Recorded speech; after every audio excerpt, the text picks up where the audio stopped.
It's time for Supply Chain Now, broadcasting live from the supply chain capital of the country, Atlanta, Georgia. Heard around the world, Supply Chain Now spotlights the best in all things supply chain, the people, the technologies, the best practices, and the critical issues of the day. And now, here are your hosts.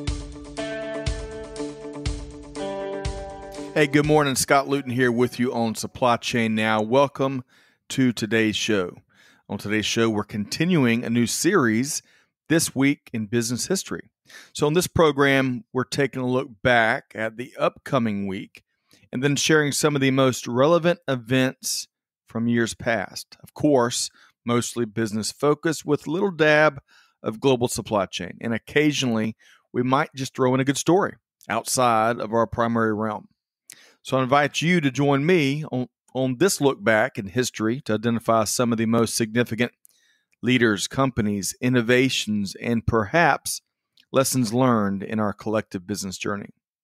Now join me, if you will, for this week in business history for the week of June 29th.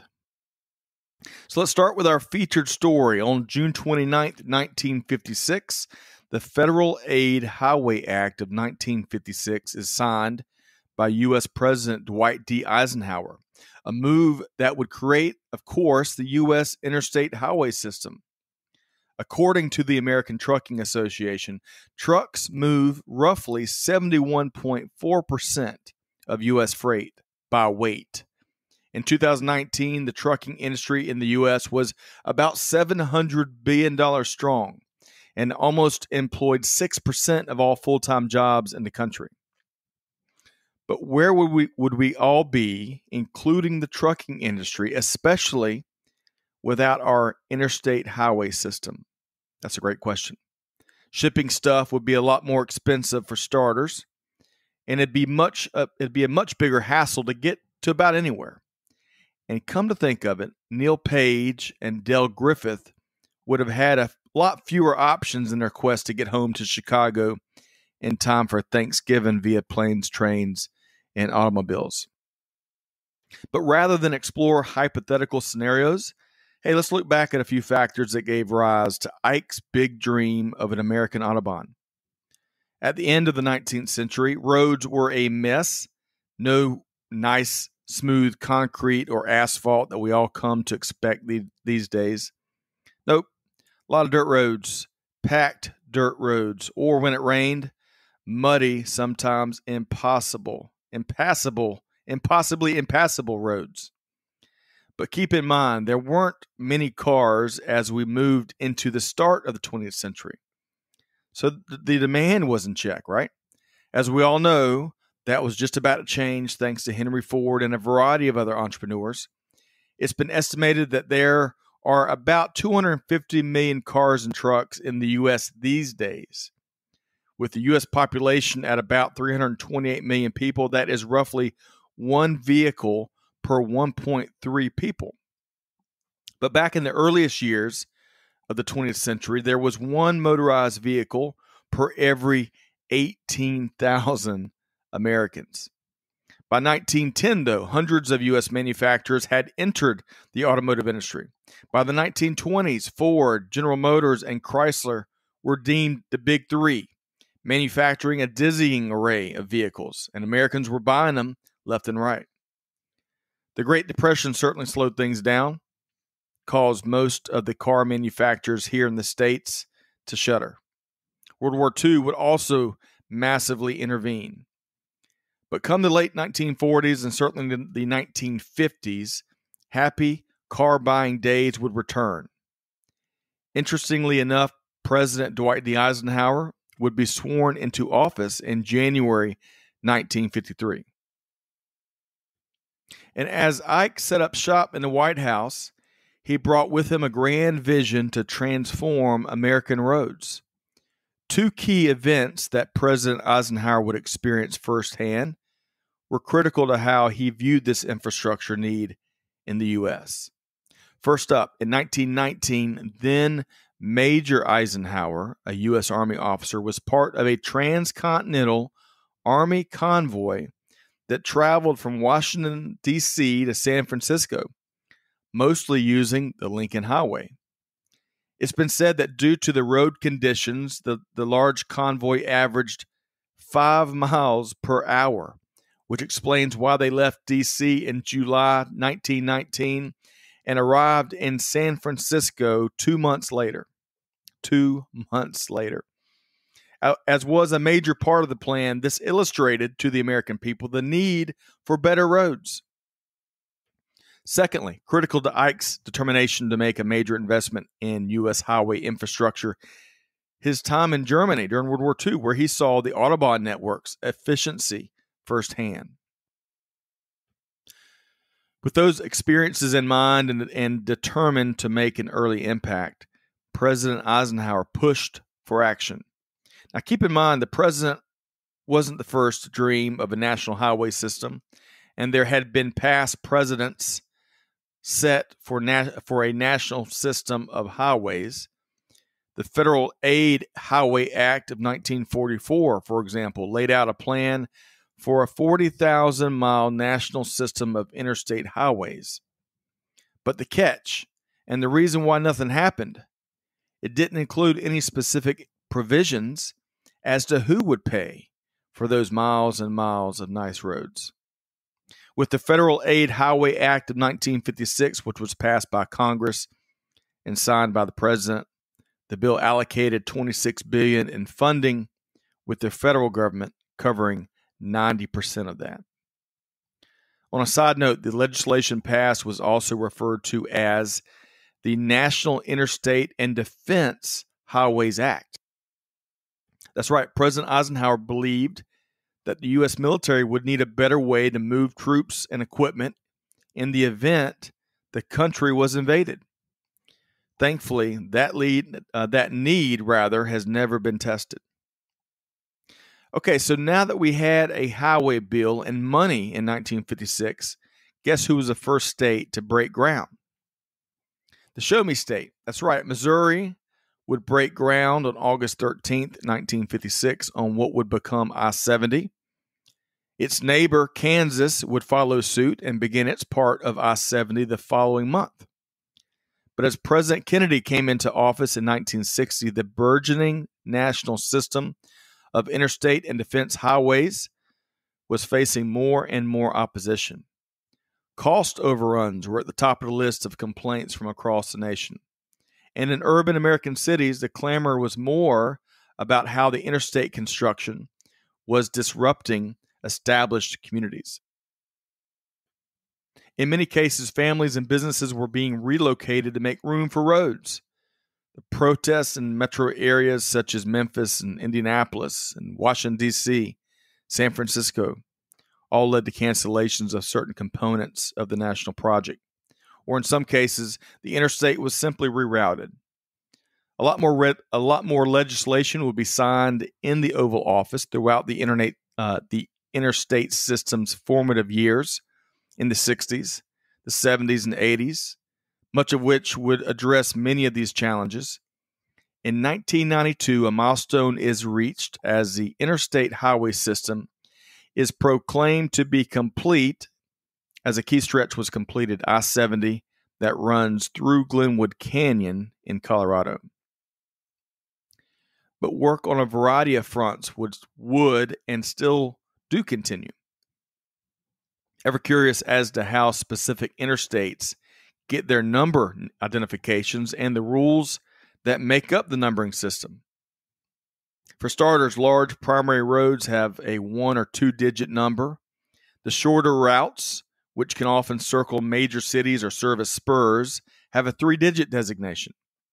I-285 here in Atlanta is a great example of that. It circles the metro Atlanta area.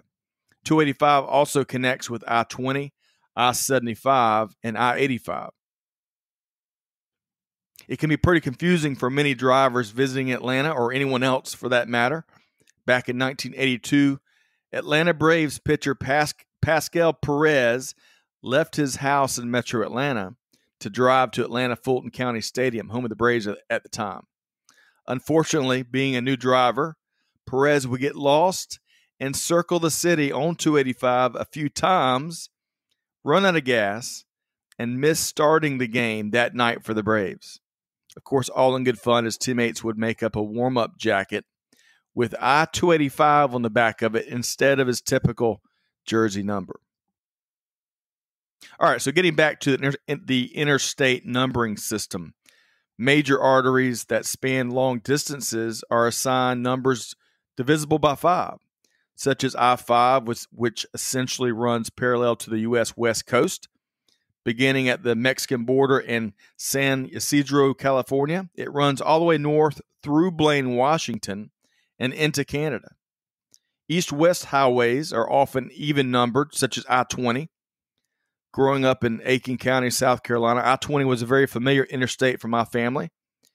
It made the drive from Aiken, which is just across the Savannah River from Augusta, GA, to Columbia, the state capital of South Carolina. It made it very easy. I-20 runs from Florence, South Carolina, all the way west to Scroggins Draw, Texas. North-south highways are odd-numbered, such as I-25, which starts in Las Cruces, New Mexico, and runs north all the way to Buffalo, Wyoming, right there at the foot of the Bighorn Mountains. In 2006, the Dwight D. Eisenhower System of Interstate and Defense Highways celebrated its official 50th anniversary. Make no mistake, the massive public works project has made a tremendous impact on our country and our continent. From a business standpoint, it's been a huge resource. Consider this as stated by Justin Fox from Fortune magazine.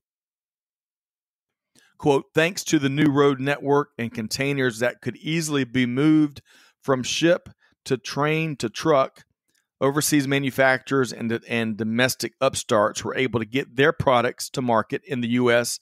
more quickly than ever before. New distribution networks arose that were vastly more efficient and flexible than the old, end quote. But as with any change, you win some and you lose some. As the interstate routed and rerouted American cities and towns, in many cases the diverted traffic led to the demise of many communities, such as Peach Springs, Arizona. Before I-40 was completed just south of the town, Peach Springs enjoyed 32 active businesses. As of 2018, only 2 active businesses could be found in Peach Springs. While the iconic U.S. Route 66 does come through the town, most traffic and consumers cling to I-40, which was built just about 20 miles south of the city. So what lies ahead for the interstate system? Who's to know? I would say probably more construction, certainly more autonomous vehicles. In fact, interstates will really be able to help us out there as we continue to develop that technology. And once we get past this unique year that is 2020, absolutely, without a doubt, a lot more explorers driving across the beautiful stretches of this great country, looking for cities and experiences big and small. So let's take a look in a more succinct way on some of the other notable historical items on this week in business history. On July 1st, 1874, the first commercially successful typewriter would hit the market. Known as the Scholes and Glidden typewriter, 4,000 units would sell by 1877, principally designed by Christopher Latham Scholes, who appropriately would also invent what is known as a QWERTY keyboard, Q-W-E-R-T-Y. You've got one in front of you probably. It's used everywhere in the world now. Scholes and his partners tried a few times to manufacture and market the product successfully, the one they had invented. But that wouldn't happen for them, unfortunately, and the rights to the typewriter would be sold in 1873 to a firearms manufacturer that was attempting to diversify. E. Remington and Sons refined the device and had some luck with sales, but would sell the line of business to the Standard Typewriter Manufacturing Company, Incorporated, in 1886. The typewriter would go on, of course, to be found in businesses everywhere.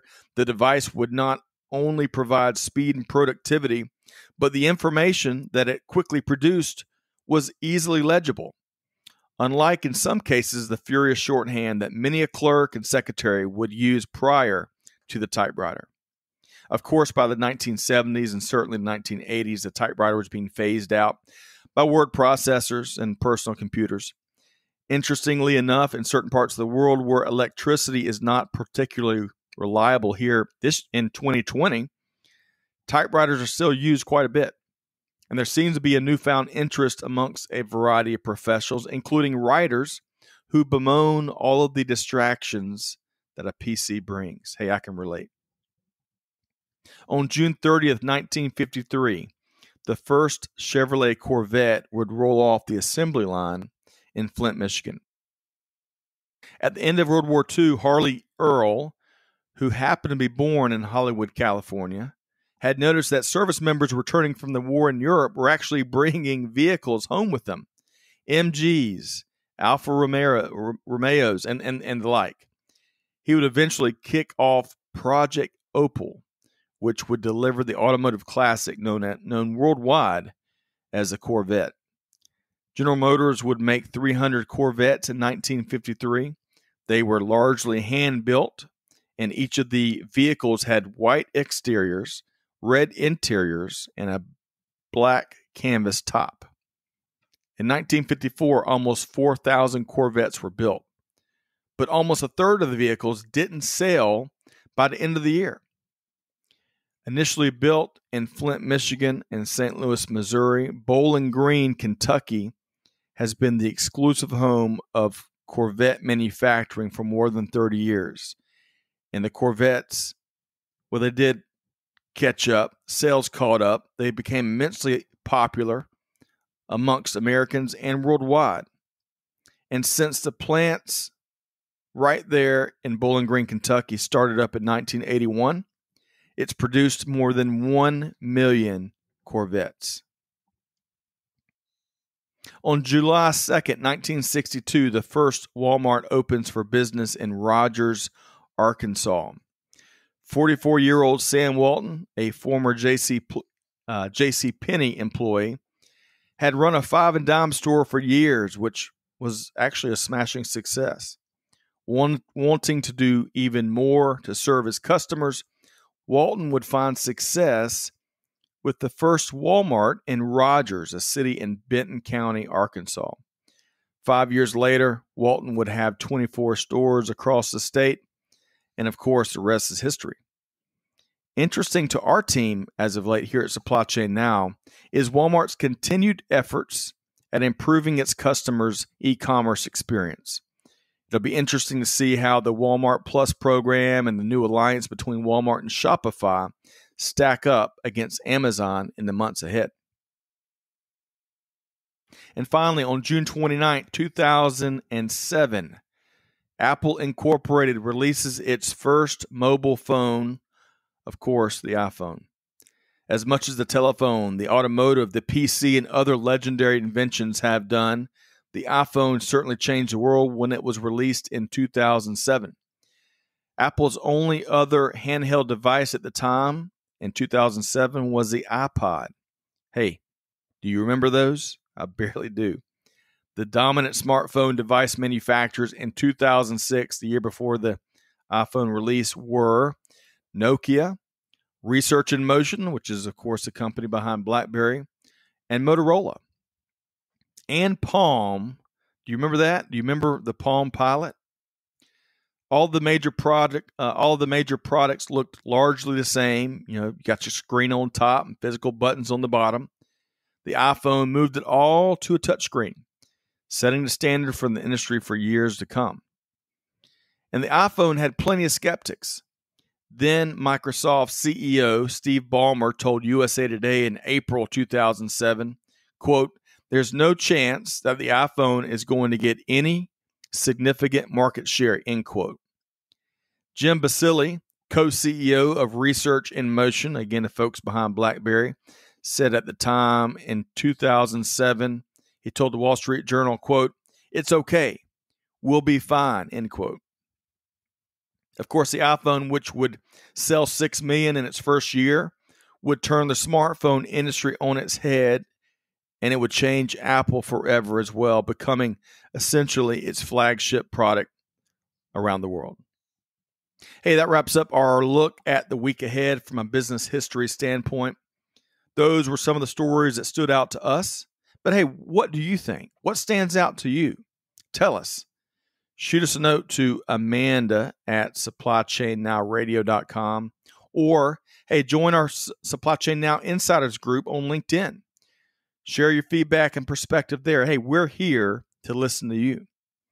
I hope you've enjoyed this third edition of This Week in Business History, focusing on the week of June 29th. Hey, on that note, be sure to check out a wide variety of industry thought leadership, live streams, webinars, podcasts, you name it. SupplyChainNowRadio.com. Find us and subscribe wherever you get your podcast from. Hey, on behalf of the entire team here at Supply Chain Now, this is Scott Luton wishing all of our listeners nothing but the best. Hey, do good, give forward, and be the change that's needed. And on that note, we'll see you next time, everybody, on Supply Chain Now.